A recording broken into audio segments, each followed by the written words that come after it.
911, what are you reporting? I got a strange going on out here. Something just killed my dog. Something killed your dog? My dog went flying through the air over the tree. I don't know how it did it. Okay. Damn it, I'm really confused. All I saw was my dog coming over the fence, and he was dead when she hit the ground. I didn't see any cars. All I saw was my dog coming over the fence.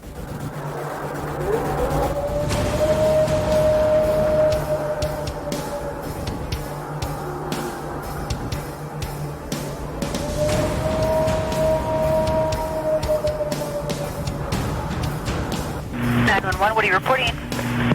We got someone or something crawling around out here.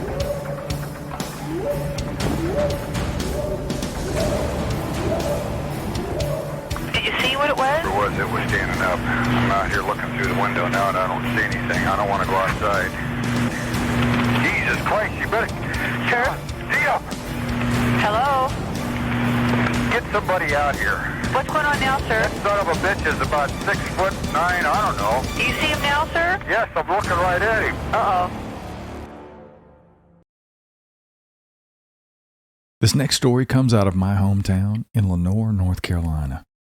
One of my friends told me about an experience she had back in early February of 2023 in the foothills near Lenoir, North Carolina.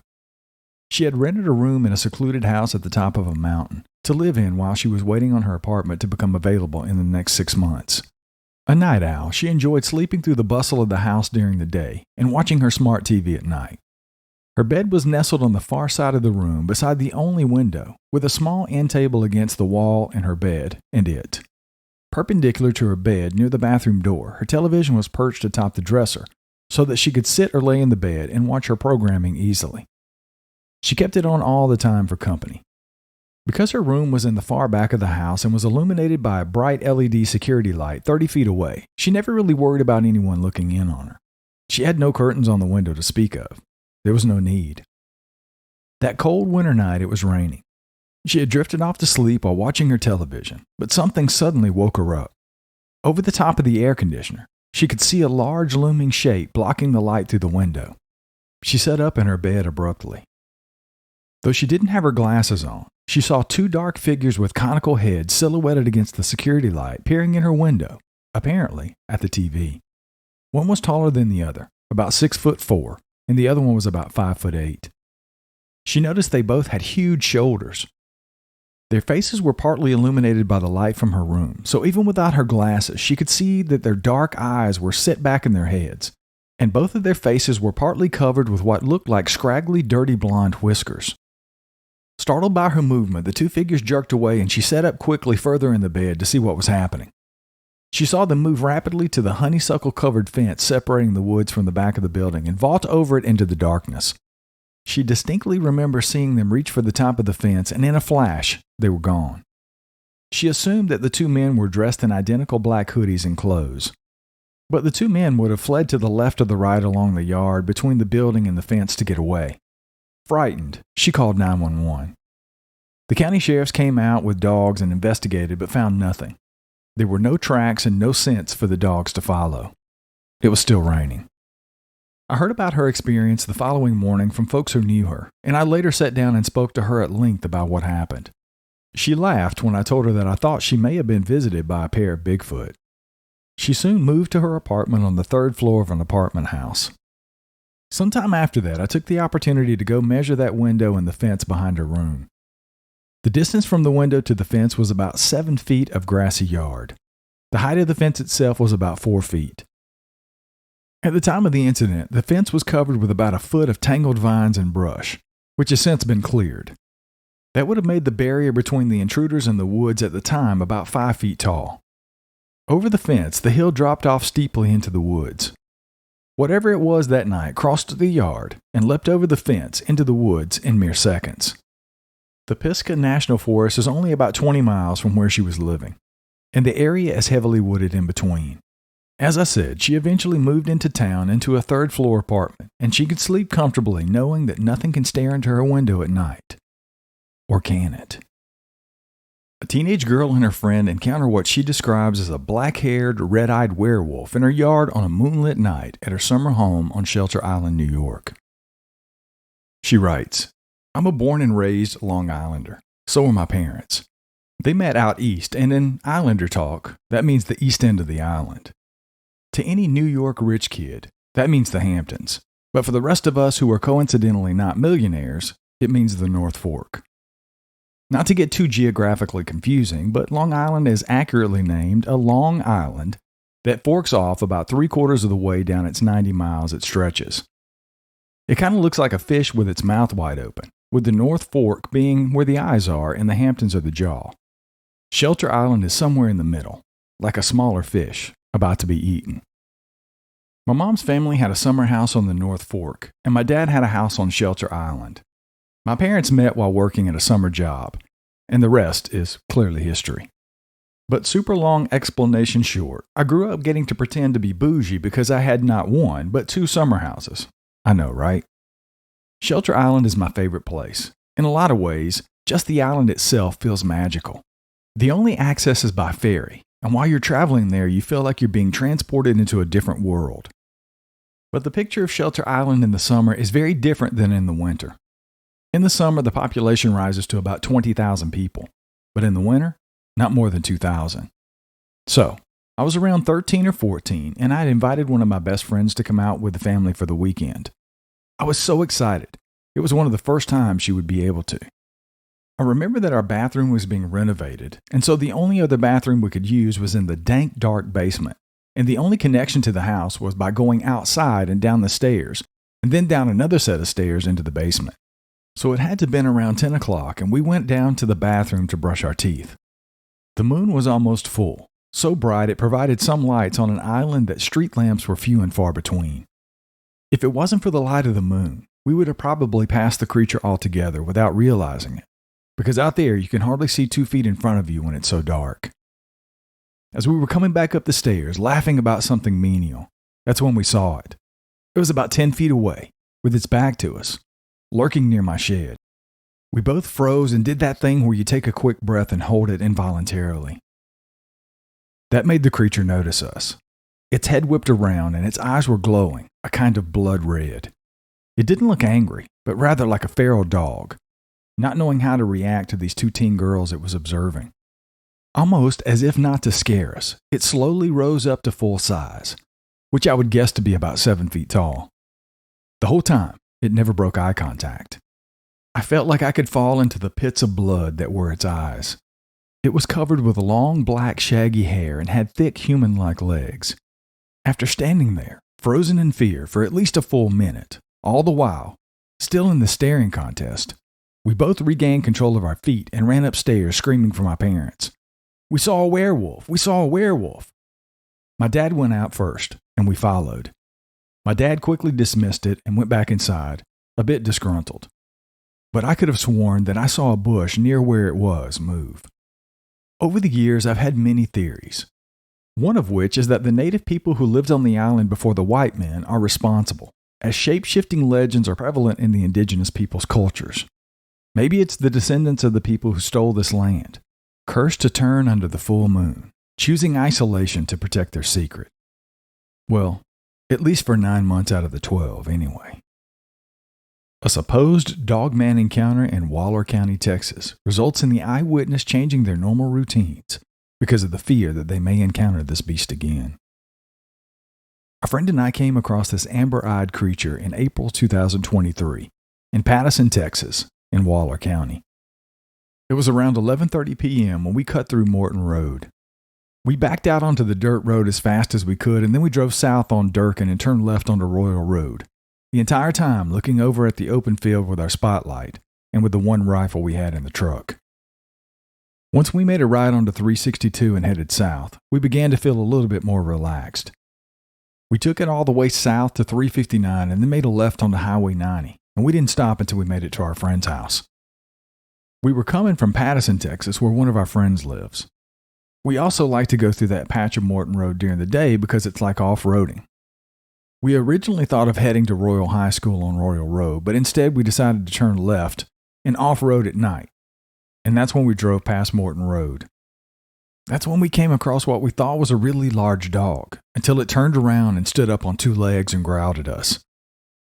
It was a growl, but it was deep and low, It rattled the entire truck. One of my friends told me later that the only thing they remembered about it was that the breathing sounded like a horse. My buddy's truck is lifted, and usually when I stand in front of the hood, it's around the high part of my chest. I'm 5'8", but when this thing stood up, you could see almost the entire waist area, so it had to be way taller than me. I can't give you an exact measurement because I just don't know. All I know is this thing wasn't a bear. I've seen lots of black bear before. When the spotlight caught it, it looked like my buddy's German Shepherd with amber glowing eyes. Maybe it was just a big dog or a wolf or a bear with mange, but it was pretty tall and pretty wide. It happened so quick. So we put it in reverse and got the hell out of there, and we drove all the way to Katie's without stopping anywhere. Then we barricaded ourselves in with the AR-15s and shotguns, sitting in the middle of the dark with our backs against each other for the rest of the night. We didn't leave the house until midday on Sunday to check the dashboard camera, which had recorded over the entire incident the previous night. Our cell phones recorded nothing but jumble, and my buddy's dog wouldn't come near the truck as it kept whimpering and running around with its tail between its legs. The dashboard camera recorded all the data on Sunday. We went through it, but the only thing that was recorded is when the truck was parked at our friend's house. The cell phone quality was so bad we erased it. I dropped my phone on the floor of the truck and didn't find it until Sunday afternoon. It's not like we were planning something like some of the videos you see on the web. Monday morning came and we all called in sick because we refused to get out of the house until the sun was out. This obviously upset our parents, who thought we were just being irresponsible, and we finally got up the courage to return to Morton Road on Monday afternoon. Our 6 trucks enter Morton Road off Durkin Road with high-power semi-assault weapons, shotguns, and hunting rifles. We didn't find any tracks either, which was weird because it rained heavily the past few days, and the ground was soft where this thing was standing on Morton Road. The only thing we did find was this horrible stench that smelled like something had died with a mix of metallic smell like blood and urine or ammonia. We brought 2 German Shepherds with us who were whimpering nervously the whole time we were around the site. After the incident, I spent the rest of April just reading everything I could about dogman encounters. My other 3 friends don't want to talk about it at all, and one of them even broke up with his girlfriend of 3 years because he refused to spend the weekend out hiking with her through the Addicts Reservoir hiking trails. They eventually got back together after he was able to work up the courage to open up about it, but I'm the only one that's put this out there in the public. It's been a month and I still refuse to be out later than sundown. I don't leave the house early in the morning anymore to go to the gym at 5 a.m. like I used to. In fact, I've changed my whole life around completely, and that includes no more before-bed walks at night with the dog. I've installed security bars on all my first-floor windows and added spotlights around my entire house. I also don't drive through the country roads anymore, even during the day, especially by myself, because I feel so exposed. Last week, I refused to go fishing on the Bravos River, and I turned down heading out for the weekend to Lake Conroe. I've always wanted to go fishing out on the East Bay, but to get there, you'd have to go off-road on a 4x4, west of the beach, on a dirt trail about 15 miles in. And after this experience, I no longer feel safe. I just want to go back to being ignorant about the things that go bump in the night. A Michigan boy encounters a mind-speaking juvenile Sasquatch while walking home.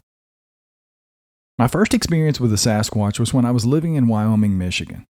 I was 8 years old. It was the last day of school, and I decided to set out across the plowed fields to save me about 20 minutes on my walk home. None of the other kids wanted to come with me, so I headed off towards home. I would always sing as I walked, and not to go into depth, but I learned how to mind speak at a very young age. As I was walking, I saw an old red truck facing me sitting to the right out where the 2 fields met. The wheels were gone as well as all the chrome windows and the lights. The passenger door was closed and the driver's door was open about halfway. I looked at it and saw no one, and I walked around to the back, not looking in as I passed. He must have been laying in the cab and heard me singing. I got about 20 feet away and I heard in mind speak, "What are you doing here?" Like you would say it if you locked the dog up and then you found him sitting on the porch a few hours later. At that point in my life, all I knew was mind speak with angels, so I thought it must be friendly, so I turned around. I saw what I thought was my friend and my best friend's brothers. I didn't ask any questions why he could mind speak because I figured everyone could do it if they wanted to. I started walking towards the truck. He leaned forward out of the driver's door window area as I walked. I asked, "What's your name?" Then I heard something like the word Ken. I walked within a few feet of him and he leaned out further. He was looking down just a bit and I was looking up. I would say he was at my 10 o'clock. We just stood there and stared at each other. His skin was like my mom's kid gloves. It was much thicker looking than mine. He did have freckles and red hair. His nose looked like my brother's, which had been broken so many times from so many fights, that even after surgical repair, it looked flattened and broad. He had finished lips and teeth like ours. His eyes were a golden brown and to me showed expression. I got the distinct impression that he was young, maybe in his late teens. As we stared at each other, I started asking questions. Now please remember, I was only 8 years old. I first asked him in mind speak, "How come your parents let you grow your hair so long?" He didn't answer, but I could see a smile coming across his face. And then I asked, "Why are you allowed to go to school with the beard?" Then, "Where's your neck? I can't see a neck." And with that, he broke into a smile. As I was going to ask him another question, his attention was broken by something to his left. He looked back at me and with a worried expression said, "Go now," with power in the words. I turned around and quickly started walking away. I got to the hole in the hedge that separated the field from the street, and a 4-foot drop, and turned around to wave goodbye. He had exited the truck and was standing on the other side of the cab. I was shocked that he was so tall. My dad and grandfather were about 6'4" tall, and he was at least a foot or more taller. He was looking around to my right, but I could not see what was going on from the protection of the hedge. He was flailing his arms, and he saw me standing there, and he said, "Go now. Don't come back," I said. "You're mean." But I didn't want to move. All of a sudden, I heard someone screaming and realized it wasn't me. He had sent what I could call a cloud of fear at me, and my body reacted. I turned around. I jumped down the embankment through the hedge and ran down to the street to my house. When I got home, I told my mom about what had happened and that he had red hair and that his name was Kenny. She said she would find out who he belonged to. That meant his mom, so she could smack some sense into him. Well, 2 days later, my mom came back home from the store and she told me that she'd stopped at both farms attached to the fields. Neither of them had a red-headed son. My mom claimed Chickasaw Ridge heritage. She followed native beliefs and told me that Kenny was a forest person living in the woods. I told her that he was nice at first, but then he told me not to come back. She said that if he told me not to go back there, then I'd better respect his wishes and not go back there again. And that was that. Until that point, I believed that he was just one of the boys that hung around with my friend's brothers. And I have to add, he smelled. I would have told him that he needed a bath. I was shocked about the forest people, but I was pissed about not being able to go back there to see him again. As the years passed and I grew older, I realized that he wasn't being mean. He was protecting me from whatever was coming from the woods. I got the impression that he was not supposed to be there either. Shortly after that, we moved out of the state. This whole thing is like it happened yesterday. I can close my eyes and see him clearly, and this happened in 1957. The fields are all houses now. I haven't heard of this type of thing happening to anyone else, but I'm sure it has. So I'm including this so they know that they aren't alone. A wild man captured in the woods of Paducah County, Kentucky in 1883. Among the passengers the other night bound from New York on the Day Express was a wild man who occupied a seat in the smoking car, number 153. He was accompanied by James Harvey and Raymond Boyd, his captors, both of whom belonged to Paducah, Kentucky. They had 3 second-class tickets to New York, which privileged them with 3 seats in the smoking car of any first-class train. When the Day Express arrived at Broad Street Station at 8 o'clock, James Harvey ran down to the platform into the restaurant and purchased a box of sardines and some sandwiches for the wild man's supper. His companion remained in charge of the wild man. The wild man was dressed in citizen's clothes and wore big cloth shoes. His hair reaches nearly to his waist and falls over his shoulders, completely covering his back. His beard is long and thick, while his eyebrows are much heavier than those of an ordinary human being. There is nothing imbecilic in the wild man's manners or actions. He cannot talk and seldom makes any sound except for a low growl. Like a leopard, his actions are much more like those of a hyena of the zoological garden. Raymond Boyd, who seemed to have perfect control over the wild man, said his body is covered with coarse brown hair, as thick as the hair on a horse's hide. The palms of his hands looked like the paws of a bear, and his fingernails which were over an inch long, resembled the claws of an eagle. He was first seen in Paducah County 13 years ago and was known as Mum the Hermit because whenever he was accosted, all he would say was, "Mum's the word." He lived in an old pine hut in the woods for about 5 years and was seldom seen by anyone.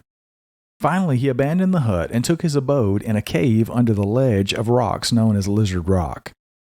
A little over 6 years ago, 2 or 3 citizens of Paducah County, while out hunting, saw him running to his cave without a stitch of clothing on him.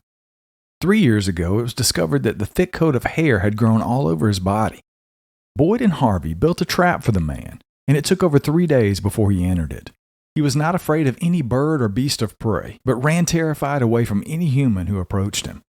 It took 2 days to accustom the man-beast to their presence. The tinkle of a small dinner bell they used had great influence over him. He watched the bell intently, but would not touch it. Some time ago, a farmer missed a calf and 2 sheep which had strayed off. They were eventually tracked to Mum's cave. All trace of them was lost, and it was supposed that he had devoured them in the cave which he had occupied for the last 7 or 8 years. Boyd and Harvey found the skeletons of many small animals and the skins of over 50 snakes.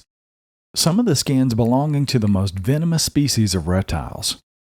The floor of the cave was alive with red and green lizards, and hundreds of toads hopped about. The wild man ate the box of sardines voraciously, and the 2 sandwiches which were handed to him were greedily pulled apart. He ate the ham and threw the bread away. Whenever a train passed on the opposite track, he would crouch down in the corner of his seat, stricken with terror. After the train had passed, he would put his hand up to his ear and listen with a look of animal cunning stealing out with restless eyes, like a panther about to pounce on its prey. Every time the engineer would blow the whistle, the wild man would grab the back of the seat in front of him with both hands and hold on until the whistle ceased blowing. Boyd had a little tin music box which he manipulated with a crank. The tune that it played was "Empty as the Cradle," and it was ground again and again to the great satisfaction of the ex-hermit, who sat and looked at it silently, but wouldn't touch it. When conductor Harry Smith took out his glistening nickel-plated punch to cancel the tickets, the wild man watched the punch intently until he heard it snap. Then he got down in the corner of the car and sat fairly shivering with fear and set up a low howl, supposing evidently that conductor Smith was about to wing him. Boyd and Harvey said that there was a story to the effect of the wild man had originally come from North Carolina, and that during the war he had been a sharpshooter on Bald Mountain, and shortly after the war he had murdered a whole family of settlers in the mountain and left. Boyd and Harvey appear like shrewd fellows, and they expect to make a fortune out of their prize. Their great anxiety and fear is that the authorities will interfere with them and claim that the man is simply a lunatic and place him in some institution. They had the snakeskins in a box in a baggage cart, together with some of the other curiosities they found in the cave. Boyd said that the wild man will not touch anything but fruit and meat, which he eats ravenously, much the same as any other wild beast. Cigar smoke bothered him a good deal, and he kept driving it away with his clawed hands. When the train arrived in Jersey City, the men took a carriage and said they were going to take the New Haven night boat and avoid the day crowd. A U.S. Army veteran and his son are hiking and camping in the Idaho forest. After quickly breaking up camp at night because of a nearby grizzly, they encounter a terrifying creature that he believes was a Bigfoot. In the Idaho forest, my son Samuel and I had an interesting experience in the summer of 2010 that made me a believer. I had just returned from Iraq a few months earlier, having served 2 tours in the U.S. Army. I was pretty confident in my abilities and the capabilities of my weapons. I was also confident that I was very familiar with this location, as I'd been coming there almost annually since I was 14 years old on backpacking trips. It was still a little too early to go backpacking, and there was still a lot of snow that had not yet melted. But I had to get the trip knocked out because I was due to report back to a new duty station in just a couple of weeks. 7 years prior, a friend and I had walked to this lake. There was something odd I noticed. On the way up, there was a footprint. It looked like a child's foot, probably about 7 inches long. It was clear and deep. The trails are covered with sharp-edged shale, so a child walking up there barefoot would be highly unlikely. The funny thing is, I bent down to look at the print, but walked off and didn't think any more about it. The place we walked to was about 10 miles in. We only saw 2 other people on the way in. They went to the first lake for a few hours of fishing, and then they rode out on motorcycles later that evening. Besides us, there were only 2 other people, a couple that were signed into the trailhead. And on the way into the lake, we had about a half a mile to go. I heard a couple of gunshots from a high-powered rifle, which was odd because most backpackers only carry a pistol if anything at all, and they rarely shoot up there. Upon arriving at the campsite, I noticed that a motorcycle that the couple had come in on had been chained to a tree. They had apparently ridden the motorcycle as far as they could go and then hiked in the rest of the way. Sam and I set up the tent and started a campfire. Sam wasn't feeling well, so he lay down for a nap. I hung a bear bag, filled canteens, and all the rest to be ready for the next day's hike, which was going to involve a lot of walking. Around 9:45 p.m., the sun was making its last appearance. I peered out of the mesh window of the tent as I settled into my sleeping bag, and what I saw out the window was the biggest grizzly bear I'd ever seen. It was on the other side of the large stream that separated the camping area from the other side of the trail. I reached for my rifle and unzipped the tent just enough to get the muzzle of the rifle outside. The first warning shot went unheeded, and the second only made the bear walk back just a bit. I watched knowing the bear was not leaving. I had Sam keep the weapon oriented on the bear, and I broke camp in about 5 minutes. We only had about 10 minutes of daylight left to put some distance between us and the campsite. We had on our headlamps for light on the way out, but the batteries were going dead. This is an area where fire had come through many years ago, and there was a lot of standing and fallen dead trees. At this point, we were hearing wood knocking. It was a phenomenon that I was familiar with because I enjoyed watching Bigfoot programs. It's not as if someone had a baseball bat and was pounding on some of these old dead trees. Sam asked me if that was normal. I have spent a lot of time outdoors. I knew it was not, but affirmed to him that it was indeed normal. By that time, an unseen creature was pacing us, even though the terrain it traveled through was uneven and encumbered with deadfall. Sam and I were on a trail and could not distance ourselves from it. Sam was in the lead, and at one point when he turned around to speak to me, his headlamp illuminated 4 sets of eyes. 3 sets were green, and 1 set was red. We heard what sounded like claws on the trees, and then 1 set of eyes, the red ones, came directly towards us. I told Sam to run as the eyes were slightly ahead of us. To the left, I ran towards the red eyes and fired off some rounds into the fallen trees just off the trail. I did this in hopes of scaring the animals away. I've read that Bigfoot has glowing red eyes. I can't say for sure if there may have been wildcats in the trees or something else explainable. All I know is that I felt an irrational fear which was telling me to get out a little bit further on. We met further up on the creek that paralleled the trail. The stream was probably about 5 feet deep at that point, and out of nowhere, a huge rock was thrown into the water. It was obvious that the rock was huge because of the kerplunk sound that it made when it went into the water. I told Sam to run, and I kept watching to see if anything was coming up behind us. I faced rearward on the trail, allowing Sam to get some distance away. I saw what looked to be a large figure, I would say approximately 8 feet tall. It was across the trail behind me, probably about 15 to 20 yards back, and there was just enough light to see it move. But the figure wasn't dark in color. I figure it must have been gray, as I wouldn't have been able to see anything that was darker. I decided at this point not to take any more shots because it was dark and my mind and my nerves were frazzled. I began to question my own sanity, and I felt like I was losing my mind. It would probably be safer not to fire any more warning shots, as I'd already fired 6 to 8 shots already. I put the rifle safety on and ran after Sam. About an hour later, Sam and I returned to the truck, exhausted. They say